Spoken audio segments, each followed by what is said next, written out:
Hi, this is Dr. Sandy, and this is the first of many training videos on sensory strategies to embed into your classroom. This one is going to be talking about just the difference between sensory and behavior. Okay, so let's talk about whether some of the things you see your children or your students doing has its roots more in sensory or has its roots more in behavior.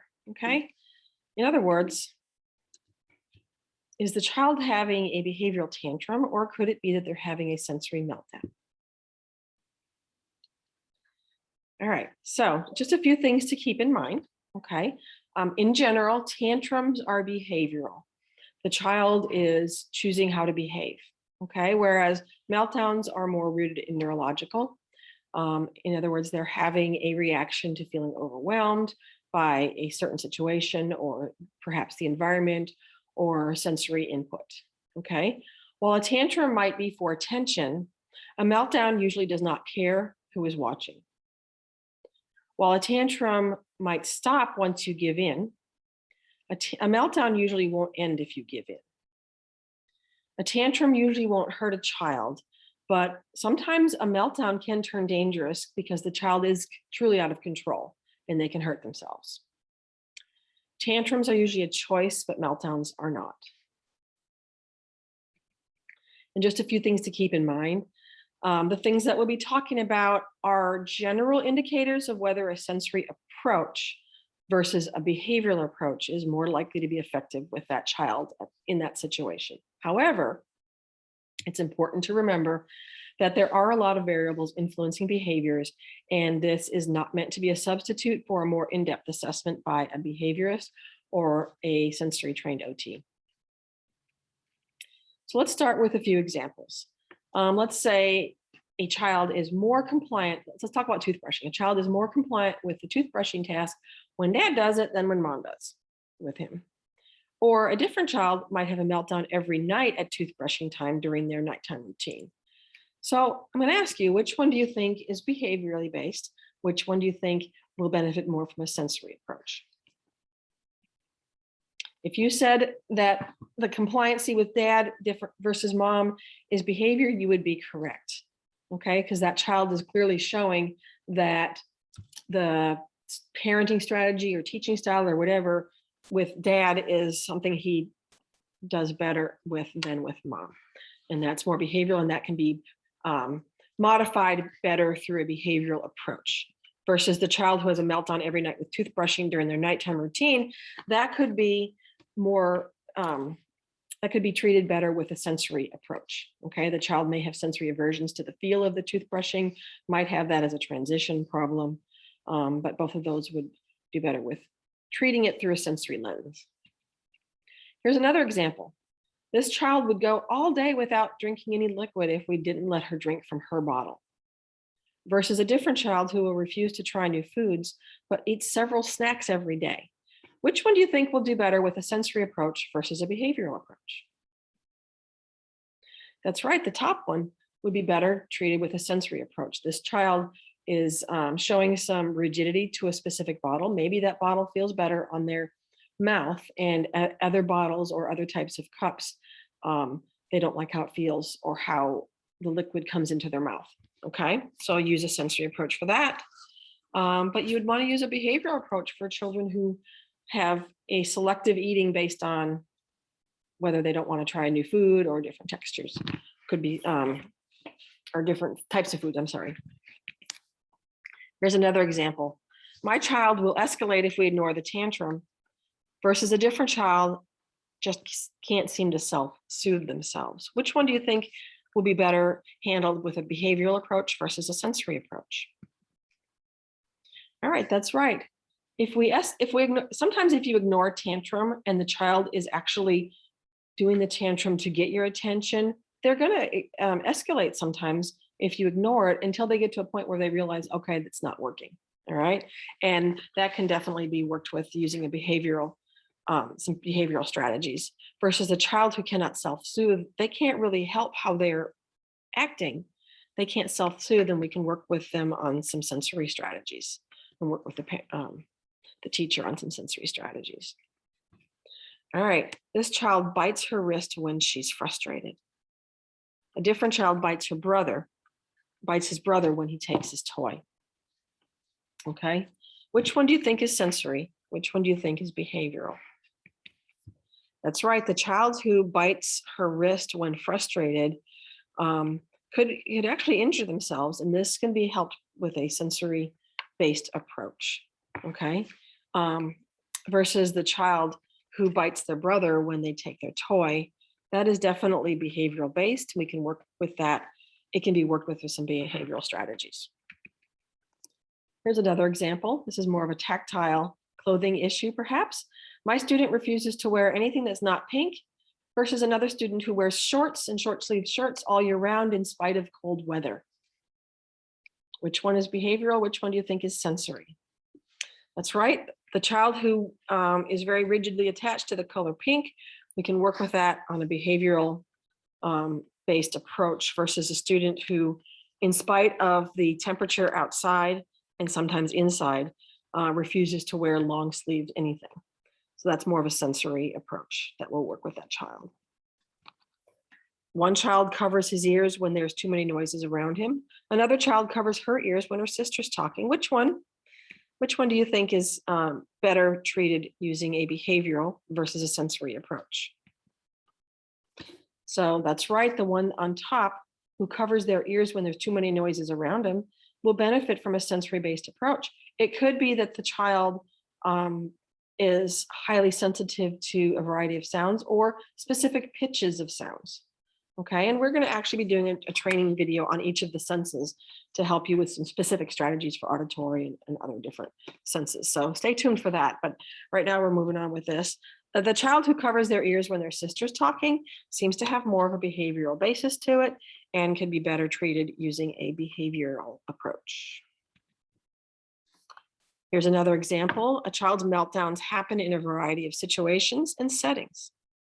Okay, versus another child whose meltdowns seem to be predictable. Okay, so in this one, it might be a little trickier, but typically if a meltdown or tantrum happens in a variety of situations and settings, and you can kind of look to see what triggered those meltdowns, it could be moving to, or it could be that they didn't like what's going on. It could be reacting to anticipated things happening. We can work with that behaviorally. It can be worked with behaviorally versus meltdowns that are predictable. And by predictable, I mean, you can kind of predict that a child is going to have a meltdown before certain activities like teeth brushing, bath time, maybe, specific activity, specific transitions. Then we can work with that on using a sensory approach. Here's a child who struggles in every setting if they don't get their way, versus a different child who consistently does better at, and you can fill in the blank with which specific setting, whether it's home or school, mama's house, etc. Which one do you think will be better handled with a behavioral versus a sensory approach? That's right, this one on top. If a child doesn't get their way and then they struggle, that could be rooted in behavior and looking for that, wanting to get that thing that they want or get that, have their way.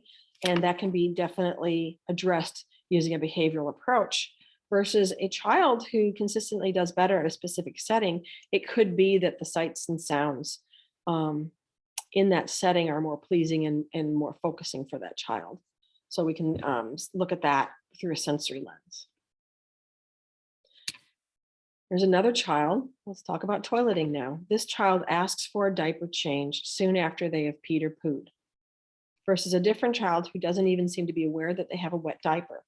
Which one do you sense is more sensory based or the one that's more behavior based? That's right. The one on top, where a child asks for a diaper change soon after they've peed or pooed, they are aware that they peed or pooed. They are aware that they eliminated. And we can work on that toilet training. It can be worked on through a behavioral approach.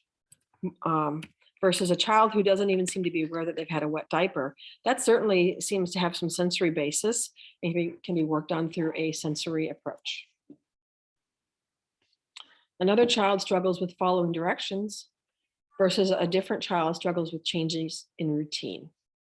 Okay, They both can be tough to deal with students in a classroom, but the one that struggles with following directions has some behavioral components to it and can be addressed using a behavioral approach versus the child who struggles with changes in routines. Oftentimes that's more rooted in sensory and should be looked at through the sensory lens. Okay, and here's another example. This child acts out when mom is taking care of baby sister. A different child acts out during transitions. Again, so let's look at this one on top. I'm sorry, look at the one on the bottom. Acting out during transitions can often be worked through using a sensory approach. This one on the top, sorry, this one on the top is definitely behavioral based. And when mom is taking care of baby sister, that clearly looks like being upset that attention is taken away from her, and that can be worked on through a behavioral strategy. All right, so let's just sum this up a little bit. This graphic shows a picture of a child who has sensory processing disorder. Now, not every child who struggles with sensory issues will have every one of these features, but just in general, you can look at some of these ideas. A child who might be overly sensitive to loud sounds, or I have trouble focusing and concentrating. I have poor fine motor skills, such as handwriting and cutting. Sometimes kids with sensory processing disorders have that. They might also have poor gross motor skills, such as running or riding a bike. You might see them chewing on everything, their clothing, their pencils, their eraser, for example. They might seem to be totally unaware of normal touch and pain, or they often feel things that are too soft or too hard and complain about it. They might be a picky eater and they might resist new foods and new textures. They might hate being tickled or cuddled, or there might be a child who craves that kind of input, okay? They might hate having their hair brushed, washed, or cut. Okay, so that's just an example, a little picture of a child who might have sensory processing issues or what's called sensory processing disorder. All right, and just so that you understand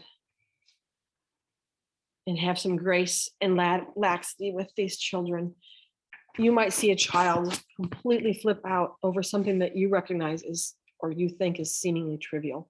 For example, in this graphic, you gave the child the wrong color cup, or maybe the wrong pencil, or the wrong color crayon at table, and they erupt, and you're like, what's going on? This is a totally minor thing, okay?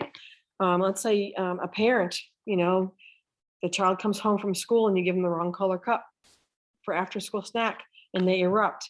What you don't know is what happened that built up to that. So let's say, for example, this child with sensory processing disorder, earlier in the day, they got their sleeves wet from the rain and they don't like wet clothes. They might have passed a construction site and there's all sorts of visually stimulating and distracting sights and sounds and some loud sounds. They might have fallen off the swing at school. They might have gotten bumped into in the hallway. They might have been wearing itchy clothes. Maybe it was picture day and they were wearing something special and it was really itchy to them. And they also had a music class that was super loud that day. So all those things kind of build up and build up and build up and build up and cause maybe short-term minor problems during the day, but over time they haven't regulated. They get home and one small thing just puts them over the edge. So just so you know, that's kind of how it is with kids with sensory processing disorder. And you might see some of these kids in the classroom and just get an idea of how behavior versus sensory strategies can help.